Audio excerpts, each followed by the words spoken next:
सभी साथियों को वसंत पंचमी की बहुत बहुत शुभकामनाएं। वसंत पंचमी के दिन ही माता सरस्वती का प्राकट्य हुआ है।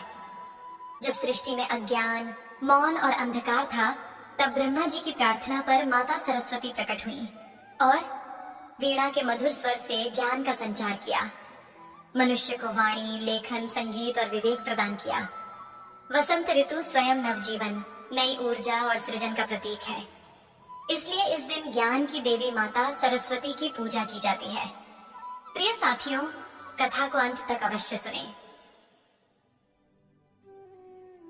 ये कथा है एक ऐसे गांव की जहां जीवन हर सुबह एक नई चुनौती बनकर खड़ा होता था और हर सांझ एक नई उम्मीद की किरण लेकर आती थी।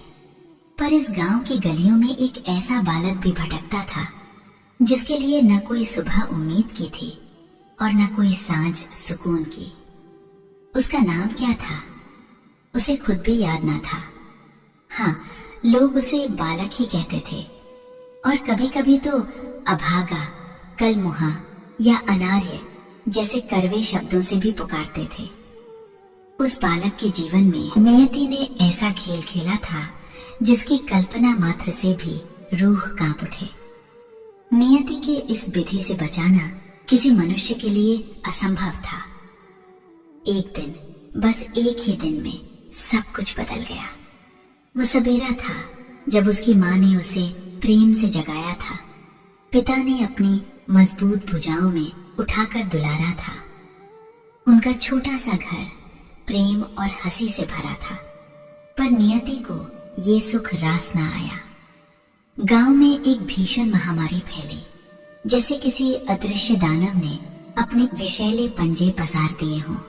एक के बाद एक घर सूने होते गए। बालक को याद है कैसे उसकी माँ की आंखों की चमक धीरे धीरे बुझती चली गई। बेटा, माँ ने कांपते हाथों से उसका सिर सहलाया था। उसकी आवाज में एक अजीब सी विदाई थी। तू बस अच्छा बच्चा बनना, ठीक है? फिर आंखों में एक अनकही वेदना और एक लंबी सांस, और माँ शांत हो गई। बालक चीखा, माँ माँ, पर कोई जवाब न था। माँ के ठंडे शरीर से लिपटकर वो रात भर रोता रहा, जैसे उसकी दुनिया का हर तारा टूटकर बिखर गया हो। अभी माँ के जाने का सदमा ठीक से संभला भी ना था कि अगले ही दिन उसका पिता भी उस महामारी की भेंट चढ़ गया। पिता, जो उसे हर खतरे से बचाने वाला था, वो भी निस्पंद पड़ा था। पिताजी, उठो, मुझे डर लग रहा है। बालक की चीखें उस सूने घर में गूंजती रहीं, पर इस बार उन्हें सुनने वाला कोई ना था। अब वो अकेला था, बिल्कुल अकेला। उसका घर, जो कभी प्रेम की सुगंध से भरा था, अब सन्नाटे और मृत्यु की दुर्गंध से भर गया था। पड़ोसियों ने डर के मारे उससे दूरी बना ली। कुछ बुजुर्गों ने तरस खाकर पिता और माँ के अंतिम संस्कार में मदद की, पर फिर सब अपने अपने घरों में दुबक गए, महामारी के डर से और शायद बालक के अभाग से भी।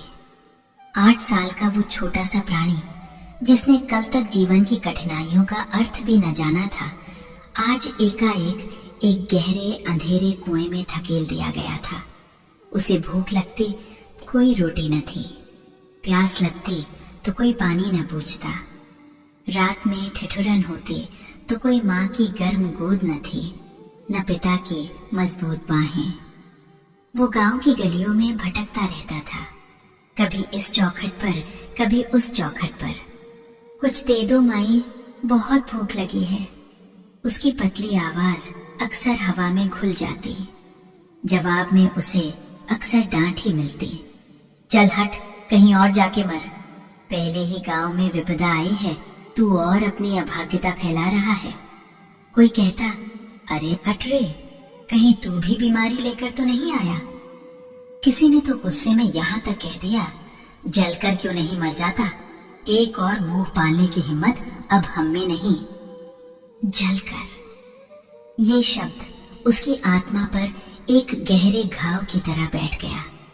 हर बार जब उसे धकेला जाता, हर बार जब उसे अनदेखा किया जाता, उसके कानों में यही शब्द गूंजते, जलकर जलकर। वो सूखा कमजोर बालक जिसकी आंखें हर समय एक अनकही पीड़ा से भरी रहती थीं, सड़कों पर, गलियों में, पेड़ों के नीचे रात गुजारता। तारे ही उसके साक्षी थे और चांद ही उसका अकेला साथी। उसकी रीढ़ की हड्डी में जीवन का स्पंदन कम और मृत्यु का भय अधिक था। वो भूल चुका था कि पेट भरकर खाना क्या होता है या बेफिक्री की नींद कैसी होती है। हर पल उसे यही डर सताता कि अगला पल क्या लेकर आएगा और क्या वो जलकर मरने वाला है। एक दिन तपती दोपहरी में जब सूरज आग के गोले सा बरस रहा था और सड़कें अंगारों से जल रही थी, बालक एक पुरानी टूटी हुई धर्मशाला की सीढ़ियों पर बेजान सा पड़ा था। उसकी आंखों में शून्य था, जैसे अब रोने के लिए आंसू भी न बचे हों। जलकर उसका मन बुदबुदा रहा था। शरीर में इतनी भी शक्ति न थी कि वो एक मक्खी भी उड़ा पाए। उसकी सांसें धीमी पड़ रही थीं। तभी उस वीरान मार्ग पर एक धवल वस्त्रधारी ऋषि अपनी कुटिया की ओर लौट रहे थे। उनकी चाल में धीरता थी और मुखमंडल पर एक अलौकिक तेज। उनकी आंखें गहन ज्ञान और करुणा से भरी थीं। चलते चलते उनकी दिव्य दृष्टि उस क्षीणकाय बालक पर पड़ी। ऋषि का नाम था महर्षि विश्वामित्र, जो अपने ज्ञान और तप के लिए दूर दूर तक प्रसिद्ध थे। महर्षि विश्वामित्र ने बालक को देखा। उसकी फटी हुई कंदरा सी आंखें, सूखे होंठ और धूल मिट्टी से सना निष्प्राण सा शरीर। एक क्षण के लिए ऋषि के कदम ठिठक गए। उनके हृदय में करुणा का सागर उमड़ पड़ा। ये कैसा जीवन है, ये कैसी नियति है जिसने इस कोमल प्राण को इतना कष्ट दिया है। वे उसके पास आए और झुके। बेटा, ऋषि की आवाज में गंगा सी पवित्रता और हिमालय सी शांति थी। क्या हुआ तुम्हें? बालक ने बड़ी मुश्किल से अपनी आंखें खोली।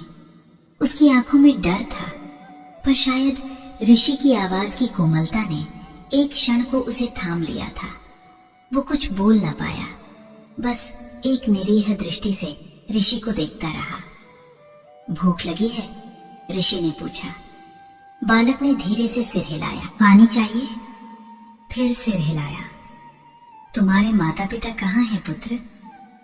इस प्रश्न पर बालक की आंखों से एक बूंद टपकी, एक लंबी ठहरी हुई बूंद जो उसके सूखे गालों पर एक नया रास्ता बनाती हुई नीचे लुढ़की। ऋषि ने सब समझ लिया। उन्होंने देखा कि ये बालक सिर्फ शरीर से नहीं, आत्मा से भी टूटा हुआ है। उसका हृदय मानो हजारों टुकड़ों में बिखर गया हो। उन्होंने उसे बड़ी कोमलता से उठाया। बालक पहले तो सहमा, पर ऋषि के हाथों का स्पर्श इतना दिव्य था कि उसे एक अजीब सी शांति मिली। उसे लगा जैसे बरसों बाद किसी ने उसे छुआ हो, किसी ने प्रेम से। वो ऋषि के कंधे पर अपना सिर रखकर रोने लगा। इस बार भय के नहीं, बल्कि एक अनजाने सुकून के आंसू थे। महर्षि विश्वामित्र उसे अपने गुरुकुल ले गए। गुरुकुल, जो गांव से कुछ दूर नदी के किनारे शांत वातावरण में स्थित था। वहां पेड़ों की छाया थी, फूलों की खुशबू थी और वैदिक मंत्रों की गूंज थी। ये बालक के लिए एक बिल्कुल नई दुनिया थी। गुरुकुल में आते ही ऋषि ने बालक को स्नान करवाया, उसे स्वच्छ वस्त्र दिए और अपने हाथों से भोजन कराया। बालक ने इतने प्रेम से भोजन कभी न किया था।